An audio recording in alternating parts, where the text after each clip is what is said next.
حضرتك دلوقتي المناهج اتطورت. زمان المناهج كانت بسيطة، لكن الأجيال زمان كانت مثقفة. الأجيال دلوقتي أو الأجيال الجديدة الثقافة العامة عندها تعتبر منعدمة. حضرتك شايف إيه السبب أو إيه التغير اللي حصل؟ السبب الاساسي التغيرات والمتغيرات اللي حصلت في العالم كله. كان زمان ما كانش فيه مثيرات حوالين الطلبه، يعني هو ما فيش مشتتات حوالين الطلبه. يعني دلوقتي في موبايل، في تلفزيون، في قنوات، في نت، ما بقاش في ثقافة. لا، الثقافه دلوقتي بقينا ناخدها من الفيسبوك، ودي ثقافه لا تؤدي الى ثقافه، الثقافه التي تؤدي الى جهل.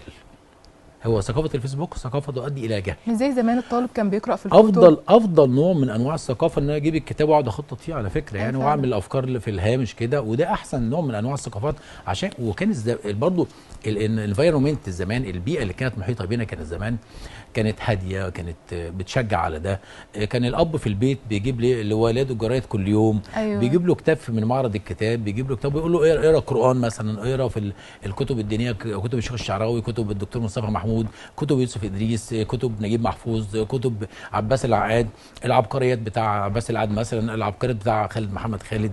دي كلها كانت مدينا نوع من انواع الثقافه العميقه جدا. دلوقتي ما بقاش فيه الكلام ده خالص. دلوقتي كل حاجة إلكترونية يا دكتور. كل حاجه بقت تيك اواي. فعلا. انا مسميها دلوقتي ثقافه التيك اواي. ثقافه التيك اواي زي حاجه بياكلها وخلاص وبتنتهي، يعني زي الاغاني الشبابيه اللي بتطلع تيك اواي وبتخلص بعدها ب5 دقائق بالظبط يعني. فعلا.